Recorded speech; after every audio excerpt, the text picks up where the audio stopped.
இன்னைக்கு நம்ம வீட்டில் என்ன ஸ்பெஷல், நம்ம இன்னைக்கு என்ன செஞ்சோம், சண்டே ஆச்சே, கண்டிப்பாக ஒரு நான்வெஜ் டிஷ் இருக்கணுமே அப்படின்லாம் யோசிக்காமல் இன்னைக்கு பியூர் வெஜிடேரியனுங்க நம்ம வீட்டில். ஸோ நிறைய பேர் நம்ம வீடியோ வாட்ச் பண்ண மாட்டேங்க, ஏன்னா நான்வெஜ் மட்டும்தான் நம்ம நிறைய பேர் வாட்ச் பண்ணுவோம். அது எப்படி செய்வாங்க, இந்த மாதிரி நம்ம ட்ரை பண்ணலாம் அப்படின்னு சொல்லிட்டு. பட் நான் வந்து பார்த்திங்கன்னா நம்மளுடைய வெஜிடேரியனையும் வந்து நான்வெஜ் ஸ்டைலில் செஞ்சுருக்கேன். ஸோ நிறைய வாட்டி நம்ம ஷேர் பண்ணியிருக்கோம். மஷ்ரூம் கிரேவி வந்து நான்வெஜ் ஸ்டைலில் எப்படி செய்கிறது. இன்றைக்கி ஒரு ஸ்பெஷல் டிஷ் ஆட் பண்ணியிருக்கேன், என்னென்னா பன்னீர் டிக்கா மசாலா. ஸோ இது ரொம்ப நல்லாயிருக்கும். ஆக்சுவலி சப்பாத்தி, பரோட்டா அண்ட் இட்லி தோசைக்கு நல்லாயிருக்கும். நம்ம வந்து பார்த்திங்கன்னா ஒயிட் ரைஸ்க்கு கூட பன்னீர் டிக்கா மசாலா நம்ம சாப்பிட்லாம், ரொம்ப நல்லாயிருக்கும். ஸோ ட்ரை பண்ணி பாருங்கள். வீக்கெண்ட்ஸில் இல்லை வந்து வீக் டேஸில் உங்களுக்கு எப்போ டைம் இருக்கோ கண்டிப்பாக ட்ரை பண்ணி பாருங்கள். அதுக்கு தேவையான இன்க்ரீடியன்ஸ் நம்ம எடுத்து வச்சுருக்கோம். தனித்தனியாக வெங்காயம், தக்காளி, இஞ்சி பூண்டு பேஸ்ட்டு, அதுக்கப்புறம் பன்னீருக்கு வந்து கொஞ்சம் நல்லா மசாலா ரெடி பண்ணி அதனால் நல்லா ஊற வச்சிட்டோம். ஸோ இது எல்லாமே வந்து பார்த்திங்கன்னா நம்ம ப்ரிப்பேர்டாக வந்து ரெடியாக வச்சாச்சு. பாருங்கள், இஞ்சி பூண்டு ரெண்டுத்துக்குமே தனித்தனியாக வச்சாச்சு. அந்த வெங்காயம் தக்காளி வந்து பார்த்திங்கன்னா மஷ்ரூம்க்கு. ஸோ மஷ்ரூம் நம்ம இன்னும் ஓப்பன் பண்ணல, அதுக்குள்ளே நம்ம இது எல்லாமே அழகாக ரெடி பண்ணியாச்சு. ஸோ பன்னீர் வந்து நம்ம எப்படி ரெடி பண்ணோம் பார்த்திங்கன்னா, கொஞ்சமாக லெமன், தயிர், இஞ்சி பூண்டு பேஸ்ட்டு, அதுக்கப்புறம் தனி மிளகாத்தூள், கொஞ்சோண்டு மஞ்சத்தூள் அண்ட் தயிர் எல்லாத்தையும் நல்லா மிக்ஸ் பண்ணிட்டு ஒரு 15 மினிட்ஸ் நல்லா ஊற வச்சுட்டு அதுக்கப்புறம் அதை ஃப்ரை பண்ணி எடுத்துகிட்டு நம்ம ரெடி பண்ணுற மசாலாவில் இதை ஃப்ரை பண்ண போகிறோங்க. ஸோ இது எப்படி அப்படின்றத நம்ம டீட்டெயிலாக பார்க்கலாம். Welcome to Arun Sharmi channel. And இந்த வீடியோவை நீங்கள் புதுசாக பார்க்குற மாதிரி இருந்தால் சப்ஸ்கிரைப் பண்ணிவிடுங்க. நம்ம போடுற நோட்டிஃபிகேஷன் உடனுக்குன்னு வர உங்களுக்கு நீங்கள் ஆல் பட்டனை ப்ரெஸ் பண்ணிக்கோங்க. இந்த வீடியோ பிடிச்சிருந்தா கண்டிப்பாக ஒரு லைக் பண்ணிவிடுங்க அண்ட் உங்கள் ஃப்ரெண்ட்ஸ் அண்ட் ஃபேமிலிஸ்க்கு ஷேர் பண்ணுங்கள். ஸோ ஃபர்ஸ்ட் நம்ம என்ன பண்ண போகிறோம் அப்படின்னு பார்த்தீங்கன்னா, மஷ்ரூம் மசாலா ஆஸ் யூஷுவல் நம்ம எப்படி நம்ம கறி குழம்பு வைப்போமோ அதே மாதிரி தாங்க. ஃபர்ஸ்ட்டு எண்ணெய் ஊற்றி கடுகு, சோம்பு, பட்டை, லவங்கம் அதெல்லாம் போட்டு தாளிச்சிட்டு அதுக்கப்புறம் வெங்காயம், சின்ன வெங்காயம் நல்லா உரித்து வச்சு அதை நல்லா வதக்கிட்டு அதை தனியாக எடுத்து வச்சுட்டு அதுக்கப்புறம் ஒரு 4 தக்காளி போட்டு அதையும் நல்லா வதக்கிட்டு அதை தனியாக எடுத்து வச்சு நம்ம என்ன பண்ண போகிறோம், ரெண்டுத்தையும் மிக்ஸ் பண்ணி அரைச்சிட போகிறோம். அரைச்சதுக்கப்புறம் ஒரு கடாய் எடுத்துகிட்டு அதில் கொஞ்சம் எண்ணெய் ஊற்றி ஒரு 4 சோம்பு போட்டு கொஞ்சமாக கருவேப்பிலை போட்டு அதுக்கப்புறம் அரைச்சி வச்சுருக்க இந்த மசாலாவை அதில் ஆட் பண்ண போகிறோம். அதுக்கப்புறம் என்ன பண்ண போகிறோம்னு கேட்டிங்கன்னா, இது நல்லா ஃப்ரை ஆகணுங்க. நல்லா அந்த பச்சை ஸ்மெல்லு போயிடுச்சுன்னா அந்த குழம்பு கொதிக்கும் போது நல்லா வாசனையாக இருக்கும். ஸோ இப்போ வந்து நல்லா வந்து வதக்கிட்டுருக்கோம். இதில் வந்து ஒரு சின்ன ஸ்பூனில் ஒரு 2 ஸ்பூன் வந்து இஞ்சி பூண்டு பேஸ்ட்டு லைட்டாக உங்களுக்கு எப்படி வந்து ஃப்ராக்னன்ஸ் ஸ்மெல் வேணுமோ அதுக்கேற்ற மாதிரி போட்டுக்கோங்க. ஏன்னா இஞ்சி பூண்டு வந்து கறி மசாலா நல்லா ஸ்மெல் வரும். ஸோ நமக்கு தேவையான அளவு நம்ம வந்து இஞ்சி பூண்டு பேஸ்ட் வந்து போட்டாச்சு. குட்டி இதில் வந்து ஸ்பூனில் வந்து கொஞ்சமாக போட்டாச்சு. ஸோ நல்லா மிக்ஸ் பண்ணியாச்சுங்க.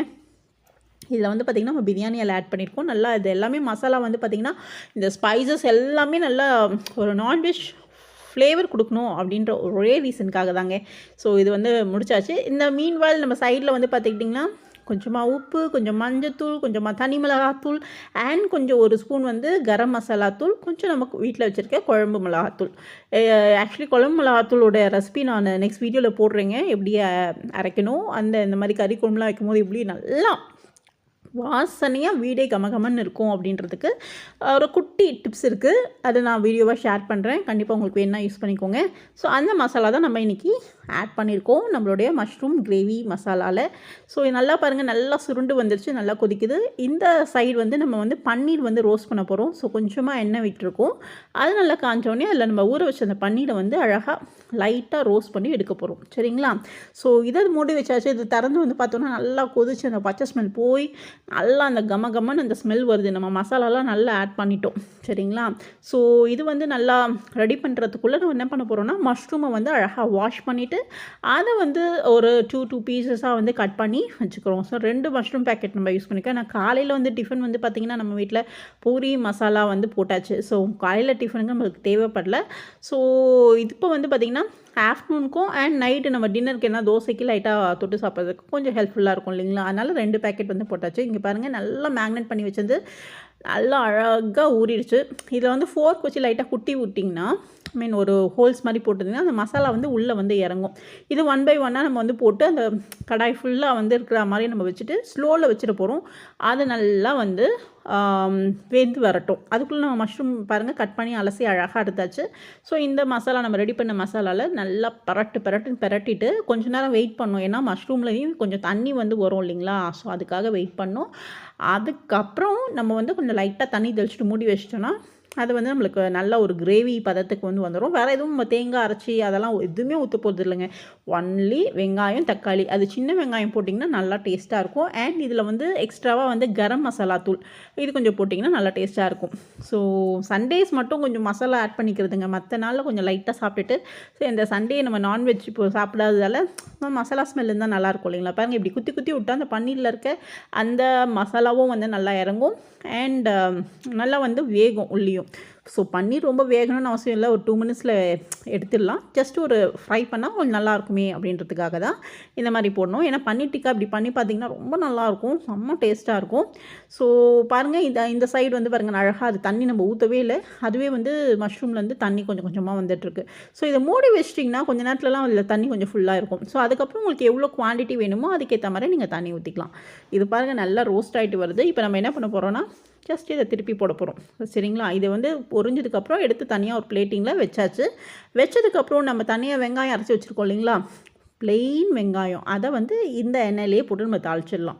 ஸோ வெங்காயம் நல்ல கலர் பாருங்கள், இப்போ எந்த கலரில் இருக்குது, இந்த கலர் வந்து நல்லா சேஞ்ச் ஆகணும். அப்போ தான் அந்த வெங்காய ஸ்மெல் வந்து நல்லா க்ளீனாக போயிடுங்க. நல்லாயிருக்கும் இருக்கும்னு பார்த்துக்கோங்களேன். இந்த டேஸ்ட்டு வந்து போயிடுச்சுனால பச்சை ஸ்மெல் இருந்தால் அப்படியே ஒரு மாதிரி பச்சையாக இருக்கும். ஓகே, நெக்ஸ்ட் வந்து பார்த்திங்கன்னா நம்ம மசாலா ரெடி பண்ணிக்க போகிறோம். அதாவது பன்னீர் டிக்காக்கு என்னென்ன மசாலா அப்படின்னு பார்த்திங்கன்னா, இதில் ஒரு ஸ்பெஷல் இன்க்ரீடியன்ட் ஆட் பண்ணியிருக்கோம். என்னென்னா கஸ்தூரி மேத்தி. மற்றபடி தனி மிளகாத்தூள், கரம் மசாலா, மஞ்சள் தூள் அண்ட் தனியாத்தூள். ஸோ அது எல்லாமே தேவையான அளவு எடுத்து வச்சாச்சு. பாருங்கள் வெங்காயம் நல்லா சேஞ்ச் ஆகிடுச்சு. நம்ம எடுத்து வச்சுருந்த மசாலாவும் இதில் கூட போட்டு ஆட் பண்ணியாச்சு. நல்லா வதங்கிடுச்சு. இதில் கொஞ்சம் இஞ்சி பூண்டு பேஸ்ட்டும் போட்டாச்சுங்க. இப்போ கொஞ்சமாக அந்த தக்காளி அரைச்சி வச்சுருக்கோம் இல்லைங்களா, அதையும் இதில் ஊற்றிடலாம். ஸோ நம்மளுக்கு தேவையான அளவு குவான்டிட்டி எவ்வளோ வேணும்னு நம்ம டிசைட் பண்ணிட்டு அதுக்கேற்ற மாதிரி நம்ம வந்து அதை வந்து அதுக்கேற்ற மாதிரி எடுத்துக்கலாம். இல்லை நிறைய செஞ்சு வேஸ்ட் பண்ணுறதுக்கு அழகாக அளவாக செஞ்சு நம்ம நல்லா சாப்பிட்றது ரொம்ப நல்லாயிருக்கும். அதேமாதிரி நிறைய குவான்டிட்டி போட்டு நம்ம இன்க்ரீடியன்ட் போட்டு செஞ்சாலும் நல்லா இல்லாமல் போயிடும். அதேமாதிரி கொஞ்சமாக போட்டாலும் நல்லா இல்லாமல் போயிடும். ஸோ கரெக்டான அளவு நம்ம மெயின்டைன் பண்ணுறது ரொம்ப நல்லது. ஸோ இதில் வந்து பார்த்திங்கன்னா நான் ஒரே ஒரு வெங்காயம் அண்ட் குட்டி தக்காளி 2 தக்காளி இவ்வளோ தாங்க யூஸ் பண்ணியிருக்கேன். ஒரே ஒரு பெரிய வெங்காயம். சரிங்களா. இப்போ வந்து பார்த்திங்கன்னா நம்ம மீதி அந்த மசாலாலாம் நல்லா அழகாக அலசி அந்த தண்ணியை வந்து இதில் விட்டாச்சு. நல்லா ஒரு 5 to 7 மினிட்ஸ் நல்லா கொதிக்க விடணும். ஏன்னா அதில் நமக்கு கஸ்தூரி மேத்தி போட்டிருக்கோங்க, செம்ம கமன்னு வாசனை வரும். அதுக்கப்புறம் தனியாத்தூள் போட்டிருக்கோம். ஸோ நல்லாயிருக்கும். ஒரு 5 மினிட்ஸ் கொதிக்க விடலாம். இங்கே பாருங்கள் மஷ்ரூம் கிரேவி வந்து நல்லா கொதிச்சு வர ஆரம்பிச்சிச்சு. லைட்டாக கொத்தமல்லி தூவிட்டுடணும். கொத்தமல்லி தூவிட்டு நம்மளுக்கு காரம் கரெக்டாக இருக்குன்னா விட்டுடலாம். இல்லை வேணும் அப்படின்னா ஒரு ஸ்பூன் நீங்கள் வந்து ஆட் பண்ணிவிட்டு அதுக்கப்புறம் இறக்கிடலாம். ஸோ பன்னீரும் பாருங்கள் அழகாக போட்டுட்டோம் மசாலாவில். இதுலேயும் லைட்டாக கொத்தமல்லி தூவியாச்சு. ஸோ நம்மளுடைய டிஷ் ரெடி ஆயிடுச்சு. Paneer tikka masala and mushroom gravy. பாருங்கள் அழகாக பிளேட்டிங் பண்ணியாச்சு. இதுக்கு நீங்கள் வந்து எதுக்குனாலும் வச்சு சாப்பிட்லாங்க. மெயினாக சப்பாத்தி சூப்பராக இருக்குங்க. சப்பாத்திக்கு and idli, dosa and fried ரைஸ்க்கு அண்ட் பிளெயின் பிரியாணி, புலாவுக்கு. ஸோ எல்லாத்துக்குமே வந்து பார்த்திங்கன்னா பன்னீர் டிக்கா செம்மையாக இருக்கும். ஸோ நம்ம வீட்டில் இன்றைக்கி பன்னீர் டிக்கா தாங்க special. And mushroom gravy as usual நம்ம எவ்ரி சண்டே நான்வெஜ் இல்லைனா செஞ்சுருவோம். ஸோ நம்மளுடைய ஆஸ் யூஷுவல் டிஷ் இருந்தாச்சு. அண்ட் இது ஸ்பெஷல் டிஷ் பன்னீர் டிக்காவும் செஞ்சாச்சு. நல்லா எம்மியாக இருக்குது. பார்க்கும் போதே ஒரு ரெஸ்டாரண்ட் ஸ்டைலில் இருக்குது. ஸோ கண்டிப்பாக நீங்கள் ட்ரை பண்ணணும்னு நினச்சிங்கன்னா கண்டிப்பாக ட்ரை பண்ணுங்கள். ரொம்ப ஈஸி அண்ட் சிம்பிள். இது லைட்டாக நீங்கள் வந்து எல்லாத்தையும் ரெடி பண்ணி வச்சுக்கிட்டிங்கன்னா டக்குன்னு செஞ்சிடலான்னு வச்சுக்கோங்களேன். ஸோ ரொம்ப டேஸ்டியான ரெசிபி. குழந்தைங்களுக்கும் செஞ்சு கொடுங்க. ரொம்ப வந்து விரும்பி சாப்பிடுவாங்க. சரிங்களா. அதாவது நம்ம நான்வெஜ் இல்லாத சமயத்தில் ஏதாவது நம்மளுக்கு ஆல்ட்ரேஷன் வேணும் அப்படின்னா கண்டிப்பாக இந்த மாதிரி டிஷ் வந்து நம்ம ட்ரை பண்ணலாம். ரொம்ப எம்மியாக இருந்தது, ரொம்ப டேஸ்டியாக இருந்தது. ஸோ கஸ்தூரி மேத்தி அண்ட் அந்த தனியாத்தூள் எல்லாமே கரம் மசாலா அந்த ஃப்ளேவரிங்லாம் நல்லா இறங்கி சூப்பராக இருந்ததுங்க. ட்ரை பண்ணுங்கள். அண்ட் மஷ்ரூம் கிரேவியை நம்ம இறக்கிட்டோம். அழகாக கொத்தமல்லி தூவி அதையும் வந்து ஒரு கிண்ணத்துக்கு நம்ம ட்ரான்ஸ்ஃபர் பண்ணிட்டோம். நெக்ஸ்ட்டு கொஞ்சமாக ரசம் வச்சாச்சுங்க. நமக்கு வந்து கண்டிப்பாக ரசம் இருக்கணும் எதுனாலும் இல்லைங்களா. ஸோ அதுவும் வச்சாச்சு. ஸோ இந்த வீடியோ உங்களுக்கு கண்டிப்பாக பிடிச்சிருக்கோன்னு நினைக்கிறேன். நம்ம வீட்டில் சண்டே கலாட்டா சமையல் இது தாங்க. ஸோ உங்கள் வீட்டில் என்ன சண்டே கலாட்டா சமையல்ன்றது கண்டிப்பாக கமெண்ட் பாக்ஸில் கமெண்ட் பண்ணுங்கள். அண்ட் இந்த வீடியோ பிடிச்சிருந்தா like, share and subscribe. Keep வாட்சிங் and keep supporting a channel. Thank you for வாட்சிங் a channel. See you next video.